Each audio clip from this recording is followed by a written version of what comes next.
Hola estimados, este es el primer video de la unidad número 1 correspondiente a tensiones y deformaciones de la cátedra de elementos de máquina perteneciente a la Facultad Regional San Francisco. En esta unidad vamos a ver la clasificación general de las máquinas, los elementos de máquinas, por su definición, uso, versatilidad y de aplicación, tensiones y deformaciones y las generalidades. En próximos videos vamos a desarrollar las tensiones características de un material, tensiones de trabajo y problemas estáticamente indeterminados en tracción y compresión. Bien, ¿qué son las máquinas? Se consideran máquinas al dimensionamiento y conectado de piezas de manera tal que resisten los diseños. Hay máquinas motrices, que son las que transforman cualquier fuente de energía en energía mecánica. Máquinas transmisoras, son las que transmiten la energía desde el punto de origen al punto de aprovechamiento, y máquinas operadoras, que son las que transmiten la energía mecánica para realizar algún tipo de trabajo productivo o transformación de materiales. Estas máquinas están compuestas por elementos que podemos denominar piezas activas y piezas pasivas. Las piezas activas son aquellas que efectúan o realizan algún movimiento dentro de la máquina. Mientras tanto, las piezas pasivas son las que dirigen y guían los movimientos de las piezas activas. Por ejemplo, entre las piezas pasivas se destacan los órganos de fijación, por ejemplo, tornillos y remaches, que a su vez se subdividen en órganos de uniones fijas y móviles. Los órganos de uniones fijas son aquellos que se debe romper para poder desarmar el mecanismo, y los uniones móviles, en cambio, no son necesarios que se rompan.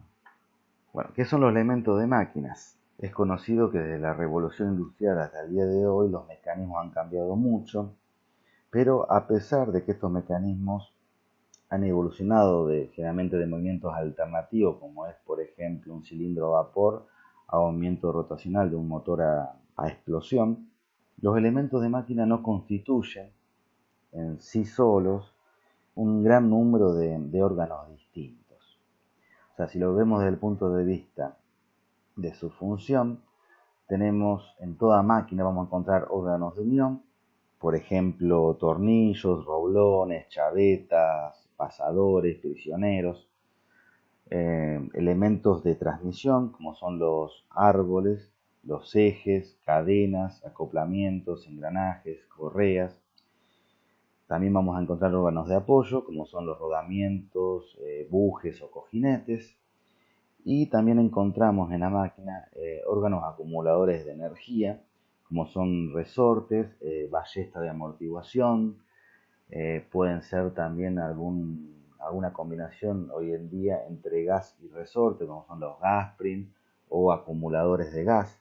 Por todo esto, en esta materia vamos a tratar de desarrollar la comprensión de su uso, su dimensionamiento y su selección en la medida más amplia posible. Vamos a comenzar con un repaso sobre las tensiones y las deformaciones.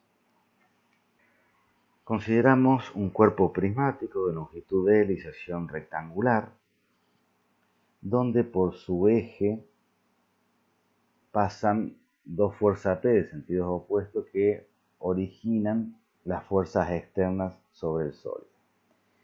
Si consideramos un sólido rígido, no tenemos deformación, pero vamos a incorporar las ecuaciones de estabilidad y de resistencia de materiales, donde la aplicación de cada una de las fuerzas genera una deformación que puede ser permanente o no, en este caso denominada delta L, que es una deformación longitudinal. Considerando una sección sobre un plano perpendicular al eje de la pieza denominada S, vamos a tomar un delta S de esa sección resistente, donde podemos encontrar que va a pasar un delta P, un diferencial de esa carga. Entonces vamos a definir como tensión al cociente entre el diferencial de fuerza y el diferencial de superficie resistente, expresada en kilogramos por centímetros cuadrados. En un equilibrio estático, sabemos que la fuerza exterior va a ser igual a la integral de estas tensiones por diferencial de S. Y como hipótesis que vamos a utilizar, y esto va a ser a lo largo de todo el curso, vamos a decir que P está uniformemente distribuida sobre B para no tener que integrar en cada uno de los casos. Y vamos a definir y vamos a utilizar matemáticamente la expresión de las tensiones como esfuerzo dividido superficie resistente. Veamos ahora qué son las deformaciones y cómo expresarlas. Consideramos una barra cilíndrica empotrada en el extremo superior con la figura de la izquierda, de longitud L y diámetro exterior D. Al aplicar una fuerza en su extremo inferior, P, vamos a ver que se deforma longitudinalmente un delta L, pero también se contrae en su diámetro un valor phi. Esa deformación longitudinal delta L la vamos a denominar alargamiento unitario al cociente entre el delta L y L, de epsilon. Se contrae disminuyendo su diámetro inicial una cantidad θ, por lo que podemos definir la contracción unitaria como epsilon c igual de dividir esa contracción en diámetro dividido el diámetro inicial. Una ley fundamental en las ciencias materiales es la ley de Hooke, sobre todo para nosotros electromecánicos que utilizamos mucho los aceros o materiales que cumplen esta ley, por ejemplo hierros, acero, madera, aluminio, cobre, cumplen que los alargamientos unitarios son proporcionales a las tensiones dentro del límite de proporcionalidad. O sea, yo tengo que la deformación unitaria delta L sobre L, y ya habíamos definido la tensión que es P sobre S.